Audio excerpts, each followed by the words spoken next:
Pero miren, cuando yo estuve estudiando antropología, y esto ya lo he contado, a mí me decían que no se le podían enseñar cosas a los indígenas porque era aculturarlos, era integrarlos a la cultura occidental. Decías, ¿cuál cultura occidental? No, pero la cultura europea es hija de otras muchas culturas. Pero por ejemplo, la ciencia, ¿no? La ciencia es hija de las matemáticas de los indostanos y las matemáticas árabes. Los números se inventan en la India y los empiezan a manejar los árabes, y el gran desarrollo matemático de los árabes es el que permite que exista después la revolución científica. No, pero es que, no, mira, la imprenta viene de China, pero en China no tenían un alfabeto, pero nosotros nos estamos al alfabeto de la India.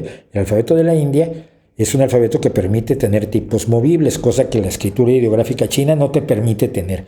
Por lo tanto, la gloria de la imprenta viene de China y de la India.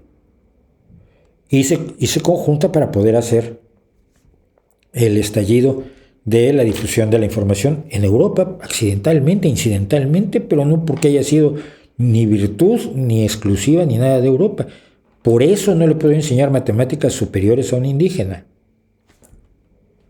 Explícame eso. No es que su cultura es valiosa, hombre, su cultura seguramente tiene cuestiones de carácter valioso, pero al carecer de un equivalente a la física nuclear moderna, puedo enseñarle física nuclear, o física de partículas, o química orgánica, o cálculo diferencial e integral, ¿no? Su cultura no lo tiene, puedo adicionarla con ello, enriquecerla. No, lo estás aculturando. Entonces teníamos unas broncas en la Escuela Nacional de Antropología e Historia del tamaño del mundo con eso. Por entonces tenemos a una derecha que nunca ha querido que el indígena sea algo más que un niño y un sirviente y un peón en el rancho,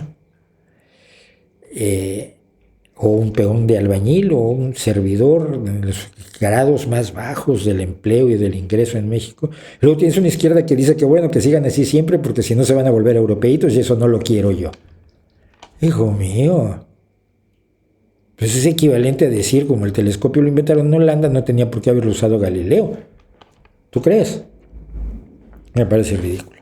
Y ya he hablado de mi no creencia en la cultura europea, entonces nos podemos meter en muchos líos al respecto.